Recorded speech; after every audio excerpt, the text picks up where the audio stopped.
Halo guys, Assalamualaikum warahmatullahi wabarakatuh. Perkenalkan, nama saya Devi Amalia Sari dari D3 Gizi Reguler B tingkat 2 Poltekkes Kemenkes Semarang dengan NIM 9074.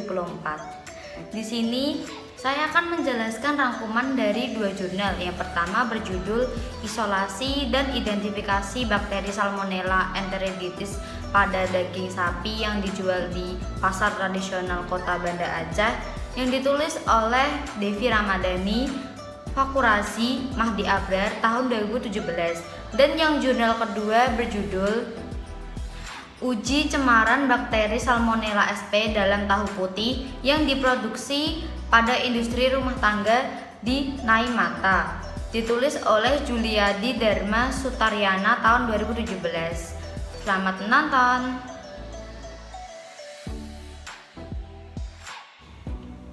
Daging merupakan bahan pangan yang penting dalam memenuhi kebutuhan gizi.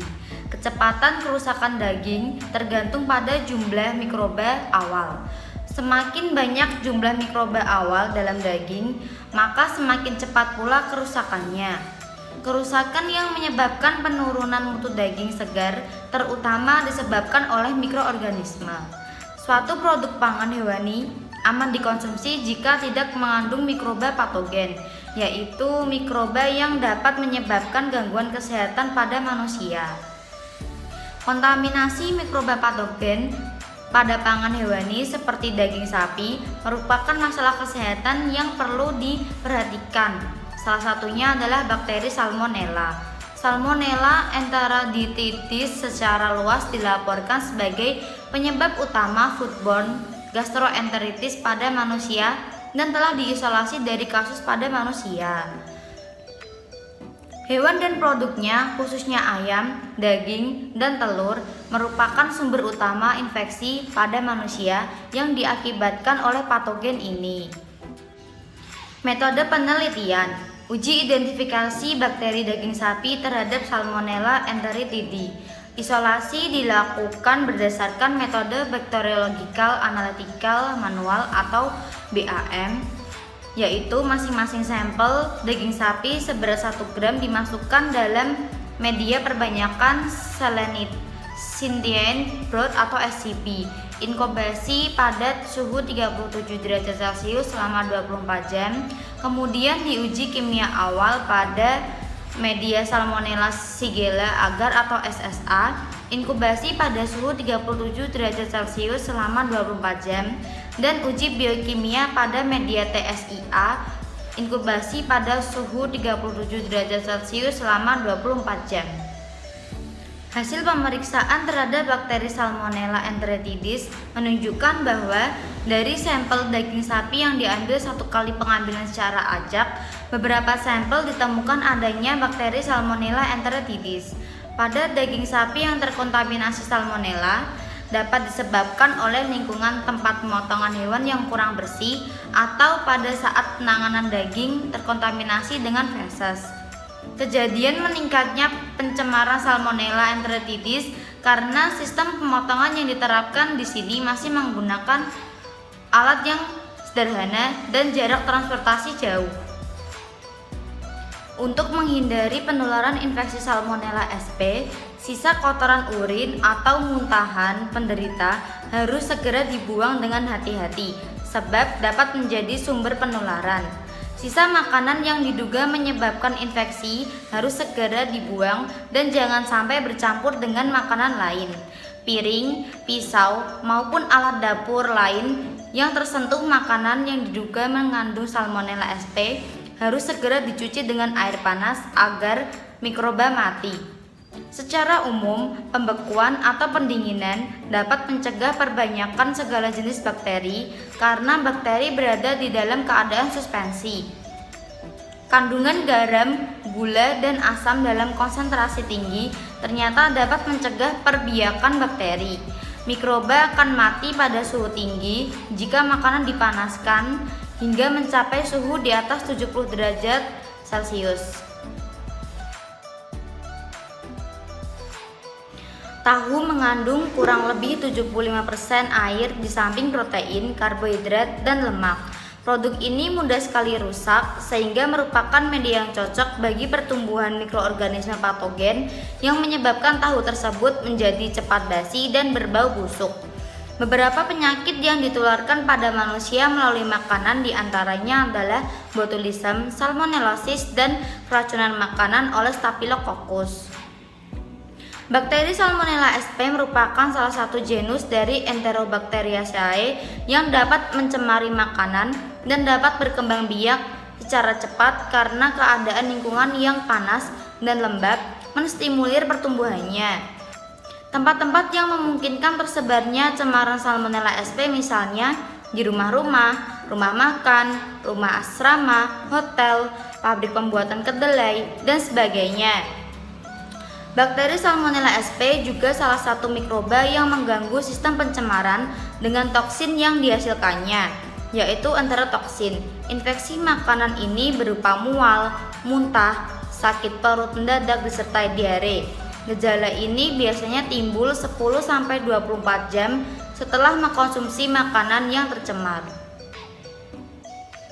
Penelitian ini dilakukan terhadap sampel tahu putih yang diperoleh dari industri rumah tangga di Naimata untuk memperoleh data tentang ada tidaknya pencemaran bakteri SP. Tahap uji 1. Uji prapengkayaan. Pada pengujian ini, hasil yang diperoleh adalah sampel tahu yang telah disuspensikan dengan media BPW sebanyak 225 ml. Kemudian diinkubasi pada suhu 37 derajat Celcius selama 24 jam. Hasil yang diperoleh adalah suspensi tersebut telah mengalami perubahan warna dari yang sebelumnya warna krem menjadi kecoklatan. Hasil tersebut menunjukkan bahwa dalam sampel tersebut terdapat mikroba, namun belum dapat dipastikan bahwa itu Salmonella, namun adanya aktivitas pertumbuhan bakteri pada sampel tersebut. Yang kedua adalah uji pengkayaan. Hasil yang diperoleh setelah diinkubasi adalah warna biru, tidak tembus pandang, menjadi agak keruh, dan yang berwarna biru jernih, tembus pandang, menjadi agak gelap atau keruh karena adanya kehidupan mikroba pada media tersebut. Berdasarkan hasil pada pengujian ini, maka dapat diketahui bahwa sampel uji mengandung mikroba tapi belum dapat dipastikan bahwa itu jenis Salmonella. Lalu yang ketiga adalah uji inokulasi dan identifikasi terhadap Salmonella.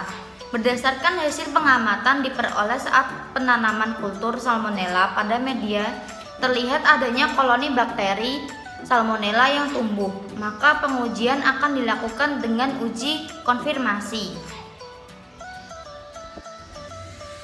Pada uji konfirmasi, hasil biakan kontrol positif diambil 1 sengkelit lalu ditanam pada media nutrien agar kemudian diinkubasikan pada suhu 37 derajat Celcius selama 24 jam.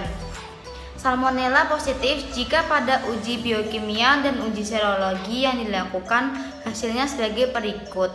1. TSIA, Boot plus slang negatif, gas positif atau negatif dan H2S positif atau negatif. Yang kedua hidrolisis urea negatif. Ketiga uji beta galaktosidase negatif. 4 produksi indol negatif. 5 reaksi Voges Proskauer negatif. 6 uji serologi terjadi aglutinasi pada penambahan antisera polivalen O, H, dan VI. Tahap-tahap uji konfirmasi adalah sebagai berikut. Yang pertama, uji TSIA. Uji ini warna media selan berubah menjadi merah karena bakteri bersifat basah. Ini menandakan bahwa bakteri ini tidak memfermentasikan laktosa dan sukrosa. Yang kedua ada uji urease. Digunakan untuk mengetahui kemampuan mikroba menghidrolisis urea menjadi amonia. Uji urease menunjukkan hasil positif jika terjadi perubahan warna dari kuning menjadi merah keunguan. Hasil uji urease negatif jika tidak terjadi perubahan warna dari kuning menjadi merah keunguan. Yang ketiga ada uji beta galaktosidase. Uji ini digunakan untuk identifikasi beberapa jenis bakteri seperti Salmonella. Enzim beta galaktosidase merupakan enzim yang dapat mengubah laktosa menjadi glukosa dan galaktosa. Yang keempat, uji indol. Uji ini bertujuan untuk menentukan kemampuan bakteri dalam memecah asam amino triptofan. Media ini biasanya digunakan dalam identifikasi yang cepat. Yang kelima, uji Voges-Proskauer. Uji ini bertujuan untuk mengidentifikasi jenis bakteri untuk membedakan bakteri E. coli, Enterobacter aerogenes, dan Salmonella. Yang keenam, uji serologi. Pada uji ini setelah penambahan antisera polivalent O, kemudian ditetesi beberapa tetes Aquades dan diamati dengan latar belakang gelap. Ternyata hasilnya telah terjadi aglutinasi atau penggumpalan.